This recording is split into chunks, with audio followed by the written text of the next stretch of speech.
ওয়াস্তাগফার লাহুমুর রাসূলু, তোমার পক্ষে যদি একবার আমার রাসূলুল্লাহ দাঁড়িয়ে যায়, লাওয়াজাদুল্লাহা তাওয়াবার রহিমা, তাহলে আমি অবশ্যই অবশ্যই তোমার তওবা কবুল করে সমস্ত জিন্দেগীর গুনাহ মাফ করে দিব।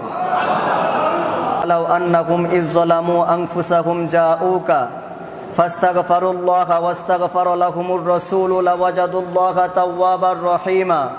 আল্লাহ পাক রব্বুল আলামিন ইরশাদ করেন, হে আমার বান্দারা, যখন তোমরা তোমাদের নিজেদের নফসের উপরে জুলুম করবা, অত্যাচার করবা, নির্যাতন করবা, পাপের কাজ করবা, অপরাধ করবা, গুনাহ করবা, গুনাহ করার পরে ডাইনে বামে না তাকিয়ে জাউকা, ডাইরেক্ট আমার রাসূলে পাকের দরবারে চলে যাইবা। ফাস্তাগফিরুল্লাহা ওয়াস্তাগফার লাহুমুর রাসূল, আমার রাসূলে পাকের দরবারে গিয়ে আমি আল্লাহ পাকের দরবারে ইস্তেগফার করবা। তুমি বান্দা কুটিবার আমার দরবারে ইস্তেগফার করলে লাভ নাই। ওয়াস্তাগফার লাহুমুর রাসূলু, তোমার পক্ষে যদি একবার আমার রাসূলুল্লাহ দাঁড়িয়ে যায়, লাওয়াজাদুল্লাহা তাওয়াবার রহিমা, তাহলে আমি অবশ্যই অবশ্যই তোমার তওবা কবুল করে সমস্ত জিন্দেগীর গুনাহ মাফ করে দিব।